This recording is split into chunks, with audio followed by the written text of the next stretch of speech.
తెర తీశారో కూటమి ప్రభుత్వం, చంద్రబాబు నాయుడు ప్రభుత్వం ఏ విధంగా అరాచకాలకు ఒడిగట్టారో, అక్రమాలకు ఒడిగట్టారో, దౌర్జన్యాలు చేసి ఏ విధంగా గెలిచారో, గెలవాలని చూస్తున్నారో రాష్ట్ర ప్రజలంతా కూడా చూస్తున్నారు. విస్తుపోతున్న పరిస్థితులు కూడా మనం చూసాం. చెప్పేదేమో ఒక మాట, చంద్రబాబు నాయుడు చేసేదేమో చంద్రబాబు నాయుడు చెప్తాడు, తీపి తీపి కబుర్లు చెప్తాడు. తెలుగుదేశం పార్టీలోకి రావాలంటే పదవులని విడనాడి మా పార్టీలో చేరాలని చెప్తారు. కానీ ఈరోజు నువ్వు చేస్తుందని చంద్రబాబు నాయుడు గారు ప్రజాస్వామ్యాన్ని కూని చేయట్లేదా? చెప్పేదేమో శ్రీరంగ నీతులు, చేసేవన్నీ కూడా అరాచకాలు, దౌర్జన్యాలు, దుర్మార్గాలు. అసలు ఈ ఉప ఎన్నికలతో, ఈ మున్సిపల్ ఎన్నికలతో, ఈ కార్పొరేషన్ ఎన్నికలతో మీ కూటమి ప్రభుత్వానికి అసలు సంబంధం ఉందా? మీకు ఏ కార్పొరేషన్లో అయినా సరే మెజారిటీ ఉందా? ఏ మున్సిపాలిటీలో అయినా సరే ఆంధ్రప్రదేశ్ రాష్ట్రంలో మీకు మెజారిటీ ఉందా? అసలు కార్పొరేటర్లు లేరు, కౌన్సిలర్లు లేరు. మీరు ఏ విధంగా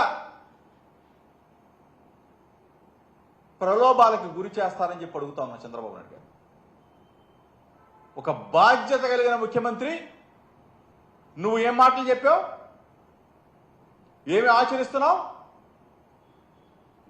మున్సిపల్ చైర్మన్లు, వైస్ చైర్మన్లు, కార్పొరేషన్ డిప్యూటీ మేయర్, ఈ ఎన్నికల్లో కనీసం మీకు కార్పొరేటర్లు లేరు, కౌన్సిలర్లు లేరు, మీరు నిలబడటానికి అర్హులు కాదు మీ పార్టీ. ఈ రోజున మీరు ప్రలోభాలకు గురి చేసి, దౌర్జన్యాలు చేసి, అక్రమాలు చేసి మా వాళ్ళని మీరు లాక్కుంటారా? దౌర్జన్యం చేస్తారా? అసలు చీప్గా లేదా మీకు? ఏదో 10 నెలల మీ పరిపాలన అనుకుంటా, 10 నెలల మీ పరిపాలనలో మీరు వచ్చింది మొదలు మా పార్టీ వాళ్ళ మీద అత్యాచారాలు, మా పార్టీ వాళ్ళ మీద దౌర్జన్యాలు, మా వాళ్ళని చంపటం, ఊర్లో వదిలిపెట్టి వెళ్ళేలాగా మీరు బెదిరించడం, ఆఖరికి మహిళలను కూడా వదిలిపెట్టకుండా వాళ్ళ మీద దాడులు చేశారే. ఈరోజు స్వయంగా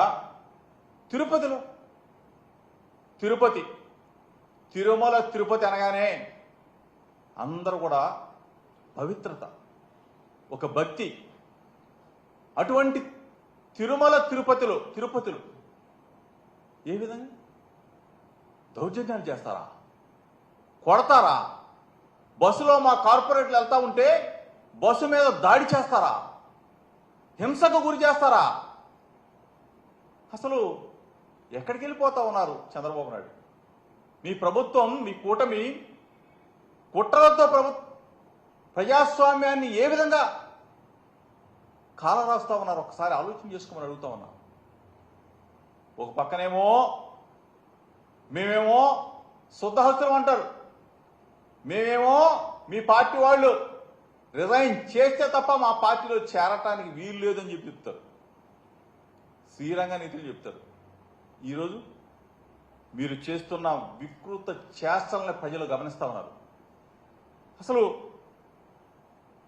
అధికారంలోకి వచ్చిన దగ్గర నుంచి, అబద్ధాలతో అధికారాన్ని గద్దెనెక్కిన దగ్గర నుంచి ఈనాటి వరకు కూడా ఈ 10 నెలల కాలంలో మీరు చెప్పిందేంటి? ఎన్నికలకు ముందు మీరు ప్రజలకు ఇచ్చిన వాగ్దానాలేంటి? ఈ రోజు వరకు కూడా వాటి గురించి మీరు ఆలోచన చేయకపోగా ప్రజాస్వామ్యాన్ని కాలరాస్తూ ప్రజాస్వామ్యాన్ని కూనీ చేస్తూ ఈ చంద్రబాబు నాయుడు గారు నిన్న ఢిల్లీ వెళ్ళాడు. ఢిల్లీ ప్రచారానికి వెళ్ళాడు మహానుభావుడు. 2019లో ఢిల్లీ వెళ్ళాడు. అక్కడేమో కేజ్రీవాల్ గారు, మమతా బెనర్జీ గారు వాళ్ళని కూర్చోబెట్టుకొని మోడీ గారిని, అమిత్ షా గారిని బండబూతులు తిట్టారు, తెగ తిట్టారు. ఈ చంద్రబాబు నాయుడే 2019లో ఒకసారి తీయండి. మరలా ఇదే చంద్రబాబు నాయుడు గారు ఈరోజు మరలా 2025 వచ్చేసరికి 19లోనేమో కేజ్రీవాల్ గారిని పొగిడారు. కేజ్రీవాల్ గారు మంచివాడని చెప్పాడు. ఈరోజేమో కేజ్రీవాల్ చెడ్డవాడు. కేజ్రీవాల్ని ఆ రోజేం గెలిపించాలి, కేజ్రీవాల్ని ఈరోజేమో ఓడించాలి. అసలు నాలుకేనా మనిషేనా, మనసేనా, ఒక విలువ ఉందా, ఒక సిద్ధాంతాలు ఉన్నాయా, అన్నీ కూడా గాలికి వదిలేయటం. అసలు ఎంత నిస్సిగ్గుగా ఆ రోజు ఎన్టీ రామారావు గారి పక్షాన, వాళ్ళ మామను వెన్నుపోటు పొడిచి అది వేరే విషయం, ఆయన పక్షాన ఉండి నేషనల్ ఫ్రంట్ రాజకీయాలు నడిపాడు. ఆ తరువాత బీజేపీతో 1999 ఎన్నికల్లో బీజేపీ పుణ్యమా, కార్గిల్ విజయ పుణ్యమా అని చెప్పేసి అధికారంలోకి వచ్చాడు. మళ్ళీ అగైన్ 2004లో ఓడిపోయారు.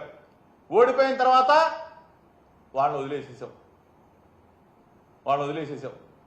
మళ్ళా అగైన్ 2009లో టీఆర్ఎస్, కమ్యూనిస్టు పార్టీలు అందరితో ఒత్తు పెట్టుకొని 2009లో మళ్ళీ ఓడిపోయిన తర్వాత మళ్ళీ 14లో మోడీ గారి గాలిలో మళ్ళీ గెలవడం.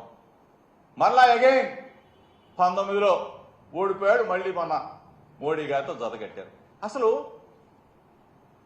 ఒక మనిషి అంటే విలువ ఉండాలా, ఒక మనిషికి, ఒక పార్టీకి సిద్ధాంతం ఉండాలా.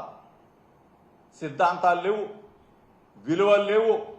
ఎప్పుడు ఏ పార్టీతో పొత్తు పెట్టుకుంటామో తెలీదు, ఎప్పుడు ఏ పార్టీతో విడిపోతామో తెలీదు, ఎవరిని పొగుడుతామో తెలీదు, ఎవరిని తిడతామో తెలీదు. అదే వ్యక్తిని 2019లో కేజ్రీవాల్ని పొగిడాడు. ఇదే చంద్రబాబు నాయుడు కేజ్రీవాల్ గారి పక్కన కూర్చొని మోడీ గారిని, అమిత్ షా గారిని తిట్టాడు. మరలా అగైన్ 2025 నిన్న కేజ్రీవాల్ని తిట్టాడు, ఓడించమని చెప్పాడు. ఇదే వ్యక్తి మోడీ గారిని, అమిత్ షా గారిని మళ్ళీ. అసలు రాజకీయాలా లేకపోతే ఏంటిది? చంద్రబాబు నాయుడు గారు మీ నోరు ఏమనాలా, మీ నాలుకని ఏమనాలా? దయచేసి ఈరోజు ఇంత దేనికోసం మీరు తాపత్రయపడతామన్నారు? ఐటీ రైడ్ జరిగితే ఆ కేసులు పోగొట్టుకోవడం కోసమా, కాకాపట్టడం కోసమా? ఎందుకు ఢిల్లీ వెళ్ళారు? అది ఈ పరిస్థితుల్లో ఒక్కసారి మీరు ఆలోచన చేసుకోమని అడుగుతా ఉన్నా. కూటమి ప్రభుత్వం కుట్రల ప్రభుత్వంగా మిగిలిపోబోతా ఉందా? మీరు ఇచ్చిన మాటని నిలబెట్టుకుంటారా? ఆ మాట మీద నిలబడతారా? ఇంత అపహాస్యం చేస్తూ ప్రజాస్వామ్యాన్ని.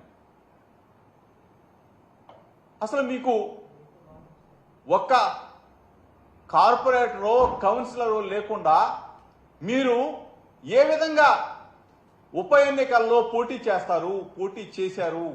ఎందుకు ప్రలోభ పెట్టారు? ఎందుకు దౌర్జన్యాలు చేశారు? ఇంత దిగజారి రాజకీయాలు చేయడం అవసరమా చంద్రబాబు నాయుడు గారు? తీపి కబుర్లు చెప్పేవే, మా పార్టీలోకి రావాలంటే రాజీనామాలు చేసేయాలా, మాకు ఒక సిద్ధాంతం ఉంది, మాకు ఒక గుడ్డు కూసుందని చెప్పి చంద్రబాబు నాయుడు. ఇప్పుడు ఏమైపోయినాయి ఆ సిద్ధాంతాలు? ఏమైపోయినాయి? ప్రలోభ పెట్టి డబ్బులు పెట్టుకుంటావా? దౌర్జన్యాలు చేసి మా వాళ్ళని భయపెడతావా, వాళ్ళని లాక్కెళ్తావా? ప్రజాస్వామ్యవాదులందరూ కూడా చూస్తూ ఉన్నారు. మీ 10 నెలల కాలంలో మీరు చేసిన దుర్మార్గాలు ప్రజలు గమనిస్తూ ఉన్నారు. ప్రశ్నించాల్సిన పవన్ కళ్యాణ్ పాపం ఆయన కూడా తోడైపోయాడు. కూటమిలో కుట్రల్లో భాగాలైపోయారు. ఎందుకు? ఏమి సాధిస్తారు మీరు? ఎన్నికల్లో గెలవాలా, గెలిచి మీరు మీ అభ్యర్థుల్ని నిలబెట్టుకోవాలా? మీరు రేపు రాబోయే ఎన్నికల్లో గెలిచి మున్సిపల్ ఎన్నికల్లోనూ కార్పొరేషన్లో మీరు విజయం సాధించాలి. అంతేగాని మా వాళ్ళని తీసుకెళ్ళిపోవాలా, డబ్బులు పెట్టి కొనాలా, దౌర్జన్యాలు చేయాలా, అడ్డగోలుగా బస్సుల్లో పాపం ఓటింగ్కి వెళ్తున్న మా వాళ్ళ మీద గోండాలతో దాడిని చేయించాలా? ఎలక్షన్ కమిషన్కి విన్నవించాం. ఎలక్షన్ కమిషన్ స్పందించాలా? ఎలక్షన్ కమిషన్ చర్యలు తీసుకోవాలా? ఇంత దుర్మార్గంగా దుస్తుల్లాగా ప్రవర్తిస్తున్న తెలుగుదేశం పార్టీ గూండాలకి బుద్ధి చెప్పాలా? ప్రజలు ముక్త కంఠంతో ప్రజాస్వామ్యాన్ని కాపాడాలని చెప్పేసి మీడియా మిత్రుల ద్వారా